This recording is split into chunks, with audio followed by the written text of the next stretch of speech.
Hello and welcome to the video portion of JP's FXCreations.com blog post on a portrait of a die-hard Star Wars fan. Here we will be taking a look at some merchandise and how it can be tied into a fan's life sentimentally. I'd like to introduce you to a really good friend of mine, Tim, whom he is the fan I'm highlighting here. Tim is by far the biggest fan that I've known. And I've met a lot. It's his knowledge of the Star Wars universe that always amazes me. He's my go-to guy if I have any questions. Him and I have been to Celebration together and opening night of the first showing of the last 3 Star Wars installments. So here's Tim. Hello, Tim. Hello. Thanks for putting this together, James. Yeah, no, thank you. That's my pleasure. Sure. Thanks for offering up your time and resources. Happy to. And can you briefly walk us through some of the stuff displayed on the tables here and discuss some of your favorite stuff and what it means to you? It's important to note to everyone that this isn't everything. I'll tell you, we spent a lot of time just picking all this stuff, but Yeah, happy to do it. And it was fun for me to put this together with you. I'll just walk through some of the articles I have here. Some of these things you'll see are toys and some are books or magazines, things hold more sentimental value. But like, for example, this little frozen Luke here, Dethawing Luke, is just a rarer toy. You might not see it as often. That's a little piece I got at a garage sale. that's cool. I had to put that in there for sure. Yeah, and then we got, original TIE Fighter there with all the parts. We've got something from Cloud City, and over here we've got a lot of the original comics. I don't have all 100 of the original series, but I've got the number 1 and I've got most of them, probably close to 50% I think. But as a child, I used to save up my allowance money, and my dad would take me to a comic book store, and I would go in and buy 1 or 2 or 3 and then read them. And so they're pretty special to me because they're from my childhood. And then also, now you fast forward to 2018 with all the movies we have come out since '77. These are unique because they actually wrote them in between episodes 4 and 5 and 6, and so there's stories that were written in between. So those were fun to read when I was younger. This is a VHS of the Han Shot First edition of episode 4, and I looked and looked to find this. A friend of mine had it at a independent toy store in town, and I bought this just to show my father-in-law because he's never seen a Star Wars movie. And then I like this poster. It's original Star Wars. I hate that it's folded and not rolled, but that's from '77. It's pretty cool. Love to get a poster like this someday. Just the Vader and the troopers. That was classic. That's an awesome shot. Yeah.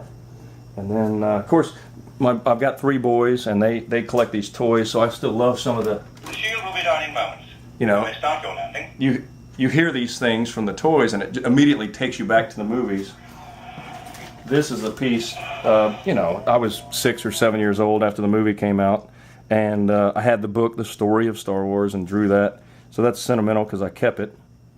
And then, of course, you got the latest toys, and it's fun to play with the boys with their stuff, and they've got the figures. And this is really sentimental here.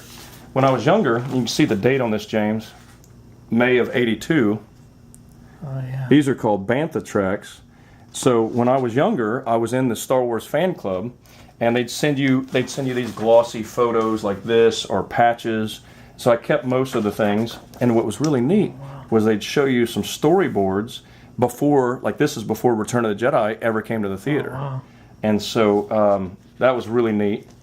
And then when I was younger, you had these little Presto Magic toys where you could doodle on them and draw. I've got a couple of those from where I played with them, and a couple that are brand new. I remember those. There was a teen magazine called Dynamite, and that one had The Empire Strikes Back. I had to keep the cover. Some of you guys may remember that.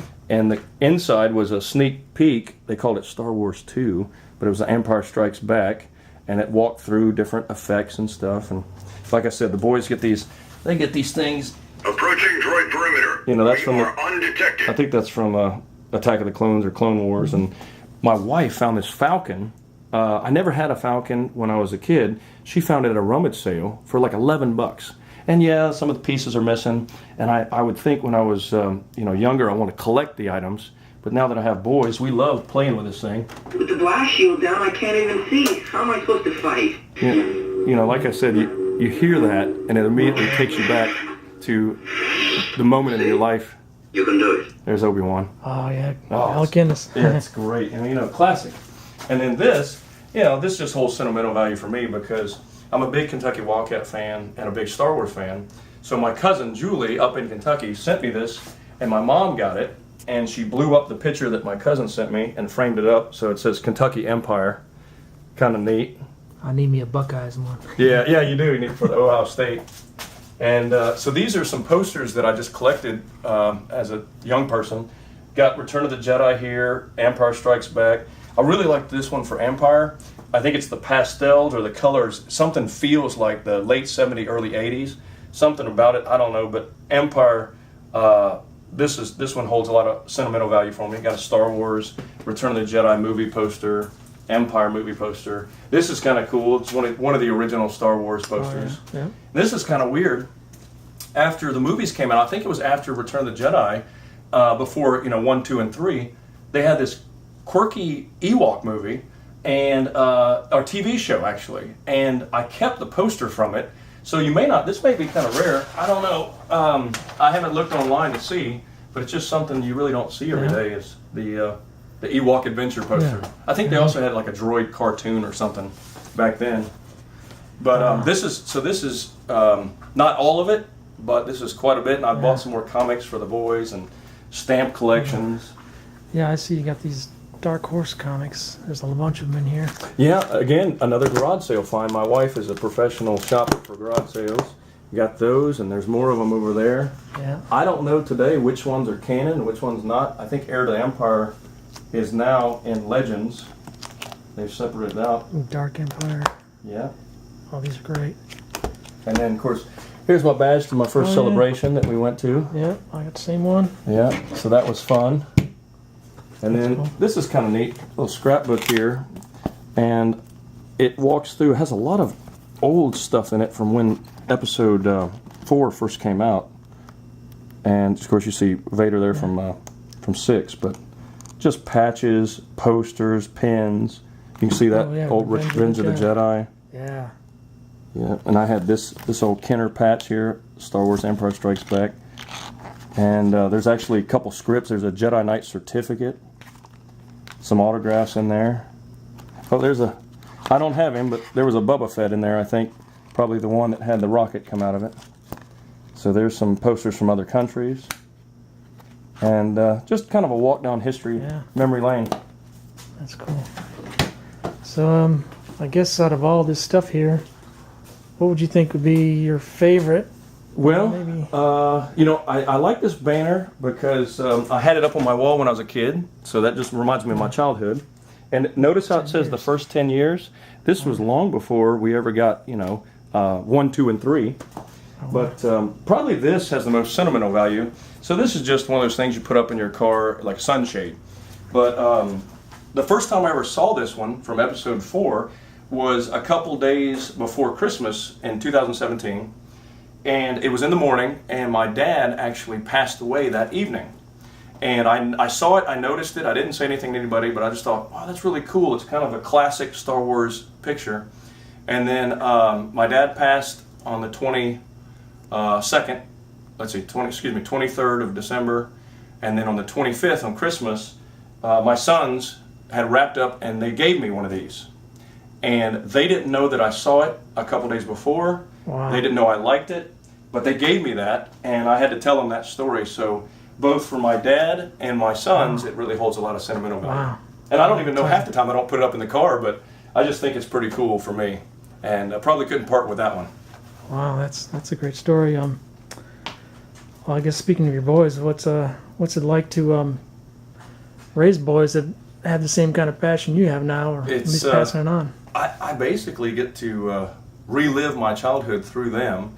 And, like we talked about collectibles, we get stuff at garage sales, doesn't have all the parts to it, not in the packaging, and that's okay. But the boys, I get to spend quality time with them doing what I used to do when I was their age, and using your imagination. We're playing outside. You know, we're building Hoth scenes or Dagobah, and we're playing. And it gives me quality time with my boys, and we get to share the same passion together. So it's really cool. That's cool. That's cool. Have you ever considered selling any of your stuff here? Openly, I have considered it. I've taken the posters and my comic books to a comic book store. I didn't get them officially appraised to see what they were worth, but I had them give me an idea of what they thought and some other things. But the difference between what I could make if I just sold them and what they really mean to me, I don't think I could sell them for enough for me to justify getting rid of them. And actually, the comics, I'm 43 years old, and there's not a lot of things that I've kept from my childhood. And so the comics, maybe the posters, I'd really like to give them to my boys someday, and then maybe they could give them to their boys if they have kids, and just kind of keep it multi-generational. Yeah. So it'd be tough to part with some of this stuff. I agree with that. That's a great Yeah. plan. True passion, folks. I love it. This concludes our vlog, if we will, on Tim, and I want to thank you again for sharing, Tim. And it's my pleasure, and may the force be with you. You too.